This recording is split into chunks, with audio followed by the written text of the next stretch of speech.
Bismillahirrahmanirrahim. Assalamualaikum warahmatullahi wabarakatuh. Selamat bertemu kembali di pembelajaran tematik jilid 4F muatan IPS. Kali ini kita akan coba mengidentifikasi karakteristik ruang dan pemanfaatan sumber daya alam untuk kesejahteraan masyarakat dari tingkat kota, kabupaten, sampai tingkat provinsi. Dari pembelajaran ini, kakak soleh semuanya, diharapkan kita semua nanti dapat mengidentifikasi karakteristik ruang dan pemanfaatan sumber daya alam untuk kesejahteraan masyarakat dari tingkat kota atau kabupaten sampai tingkat provinsi. Kakak-kakak soleh semuanya, negara kita kaya sekali akan sumber daya alam. Baik itu sumber daya alam hayati atau sumber daya alam non hayati. Yang dimaksud dengan sumber daya alam adalah hasil alam.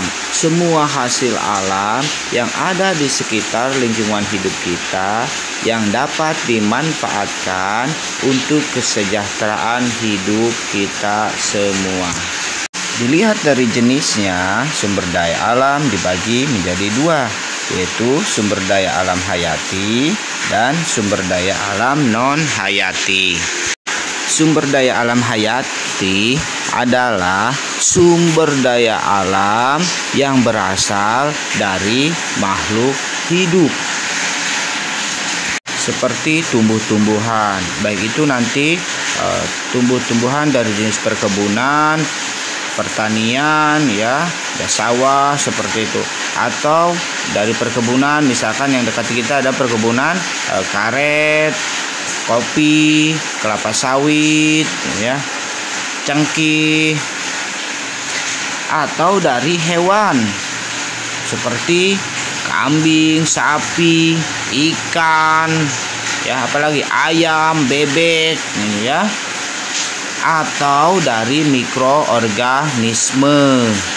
Yang dimaksud dengan mikroorganisme adalah semua makhluk hidup seperti bakteri yang bermanfaat, ganggang atau jamur, atau binatang-binatang pengurai yang lainnya yang bermanfaat untuk proses penyuburan tanah.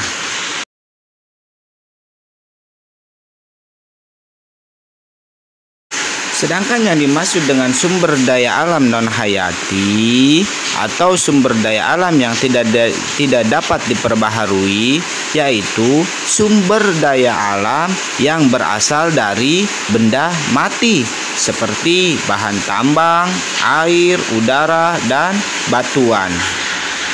Oleh semuanya, sumber daya alam non hayati kita sangat melimpah, baik itu di lautnya. Kemudian air juga kita sangat melimpah. Banyak air atau aliran air yang dipergunakan untuk pembangkit listrik tenaga air. Udara kita juga dimanfaatkan untuk menggerakkan turbin-turbin pembangkit listrik. Kemudian batuan di kita pun sangat banyak. Batu bara, emas,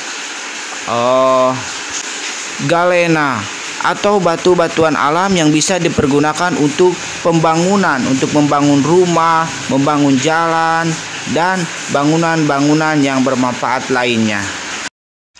Kakak soleh semuanya, tidak ada satupun ciptaan Allah yang Allah ciptakan tanpa memiliki suatu manfaat. Allah berfirman dalam surat An-Nahl surat ke-16 di ayat 66 dan 67. A'udzu billahi minasyaitonir rajim. Bismillahirrahmanirrahim. Wa inna lakum fil an'ami la'ibrah nusqikum mimma fi butunihi mim baini farthi wa damil labanan khalisan sa'igon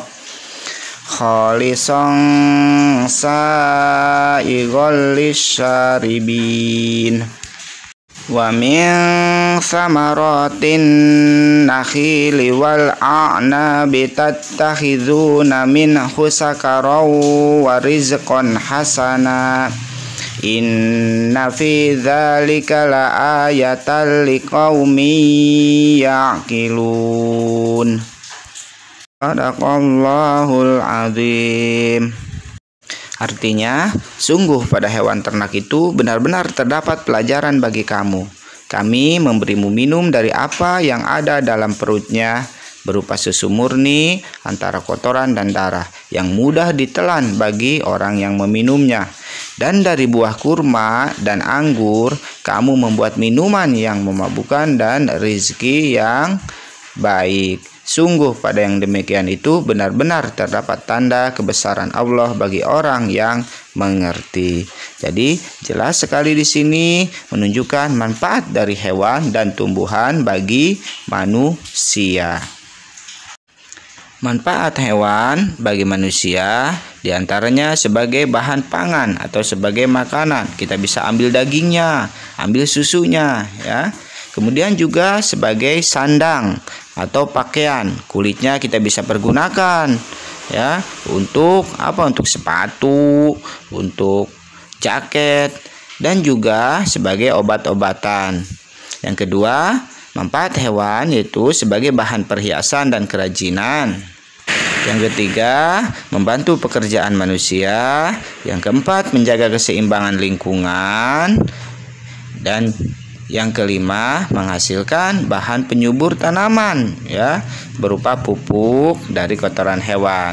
Sedangkan manfaat tumbuhan bagi manusia adalah yang pertama apa? Sebagai bahan pangan juga. Kita bisa ambil buahnya untuk dimakan, dan juga sebagai sandang atau sebagai pakaian. Kemudian manfaat tumbuhan bagi manusia yang kedua adalah sebagai bahan untuk membangun rumah atau perabotan rumah tangga. Yang ketiga, tumbuhan juga dapat dipergunakan sebagai bahan obat-obatan. Yang keempat, tumbuhan berfungsi sebagai penghasil oksigen.